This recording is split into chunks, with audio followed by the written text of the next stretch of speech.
Nesta quinta edición, a Andaina Solidaria de Gealsa bateu récord de participación e de recadación.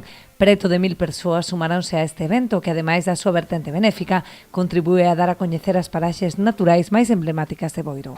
Nesta quinta edición da Andaina Solidaria de Gealsa conseguimos superar na recadación a do ano pasado. Este ano foron 6.153 euros, o ano pasado foron 5.000 e pico, non recordo pico, e o ano anterior 6.000 pouco. Entón, estamos plenamente satisfeitos de haber acadado ese 6.153. Evidentemente, sempre queremos máis, porque é por unha boa causa. Como xa sabedes, esta andaina é a favor da Fundación Stop Leucemia, que é unha fundación galega que traballa dentro do Hospital de Santiago e que sentimos moi noso, non? Que o traballo que fan os investigadores e investigadoras e os profesionais que están na fundación ao final revirte na saúde dos galegos e galegas e sobre todo tamén nas da área de Barbanza, que somos os que estamos tamén vinculados ao Hospital de Santiago.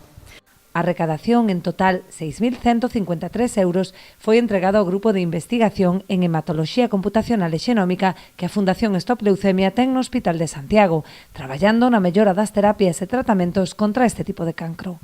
Estos cartos, ao final, o que sirven é que para que dende Santiago, dende o Grupo de Investigación en Hematoloxía Computacional e Xenómica, poidamos seguir mantendo os postos de traballo des investigadores en condicións que, a verdade, por sorte, en investigación é difícil atopar e continuar coas nosas investigacións para que, ao final, que o máis importante, acaben chegando tanto ao personal médico que poida beneficiarse delas como, última instancia, os pacientes. Dende o Concello de Boiro quixeron agradecer o labor de Gealsa e a solidariedade amosada por toda a cidadanía, contribuindo á investigación como primeiro paso na loita contra o cancro. Sin diñeiro, pois non se pode seguir avanzando, non? Isto é un graniño máis da área, 6.153 euros, cada ano estáse aumentando e iso é un bo camiño, non? É unha boa noticia e, como dicía Marga, esperemos que para o ano que ven pois xa pasemos desa barreira 2.000 participantes. Eu creo que sí, estou convencido de que o vamos a conseguir entre todos.